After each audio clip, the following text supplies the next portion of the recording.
इराणचे सर्वोच्च नेते अयातुल्ला अली खामेनी यांच्या ऐतिहासिक अंत्यविधीची सुरुवात झालेली असून जागतिक राजकारणाच्या दृष्टीने याकडे आपापल्या देशाचं हित जपणाऱ्यांच्या सोयीचं केंद्र म्हणून पाहिलं जात आहे। 28 फेब्रुवारी रोजी अमेरिका आणि इस्रायलच्या एका भीषण हवाई हल्ल्यात खामेनी यांच्यासह त्यांच्या कुटुंबातील काही सदस्यांचा मृत्यू झाला होता। या युद्धाच्या भीषण परिस्थितीमुळे आणि आखाती प्रदेशातील वाढत्या तणावामुळे त्यांच्या मृतदेहावर अंत्यसंस्कार करण्यासाठी तब्बल 4 महिन्यांचा मोठा विलंब झाला आहे।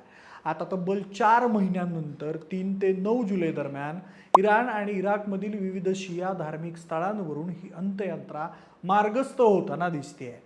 या महासोहळ्यासाठी इराणच्या अंतर्गत प्रशासनानं प्रचंड जय्यत तयारी केली असून संपूर्ण तेहरान शहर एका सुरक्षित लष्करी छावणीत बदललं आहे। त्यात डोनाल्ड ट्रम्प यांनी धमकीचा इशारा देऊन जगात खळबळ उडवून दिली आहे। म्हणूनच ट्रम्प यांनी या अंत्यविधीच्या कार्यक्रमादरम्यान काय धमकी दिली आहे, जगात अयातुल्ला अली खामेनी यांच्या अंत्यविधीची तयारी कशी सुरू आहे आणि या सगळ्या परिस्थितीमध्ये मोदींनी कोणती संधी गमावली आहे याबद्दलचीच संपूर्ण माहिती जाणून घेऊयात आजच्या या व्हिडिओच्या माध्यमातून। नमस्कार, मी प्रथमेश आणि तुम्ही पाहताय विशेष भारी। मंडे 28 फेब्रुवारी रोजी अमेरिका आणि इस्रायलच्या हवाई हल्ल्यात खामेनी आणि त्यांच्या कुटुंबातील काही सदस्यांचा मृत्यू झाला होता, ज्यामध्ये त्यांची मुलगी, जावई आणि अवघ्या 14 महिन्यांची नात यांचाही समावेश होता।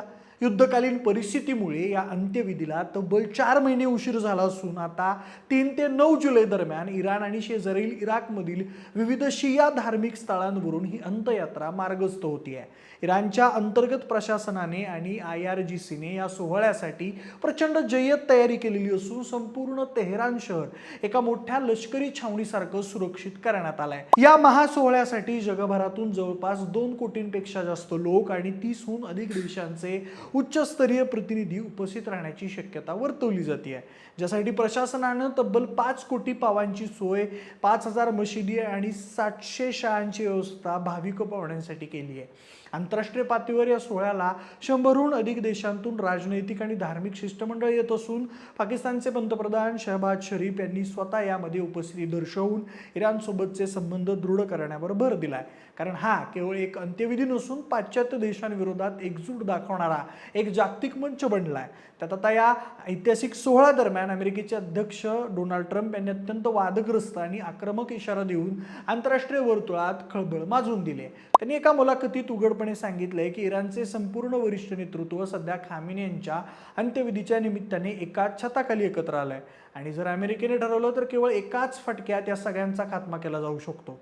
मात्र सध्या अमेरिका आणि इराण दरम्यान युद्धबंदीचा करार झालेला असून वाटाघाटी सुरू असल्यानं आपण तसं करणार नाही आहोत, कारण त्यानंतर चर्चा करण्यासाठी समोर कोणीही उरणार नाही असा उपरोधिक टोलाही त्यांनी लगावलाय। यासोबतच ट्रम्प यांनी अंत्यविधीतील जनसमुदायाच्या अश्रूंना बनावट अश्रू असं संबोधत इराणची जनता खामेनींचा द्वेष करत असल्याचा दावा केला।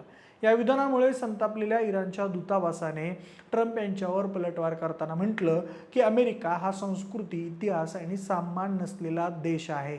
माणसांना मारलं जाऊ शकतं पण त्यांच्या विचारांना नाही।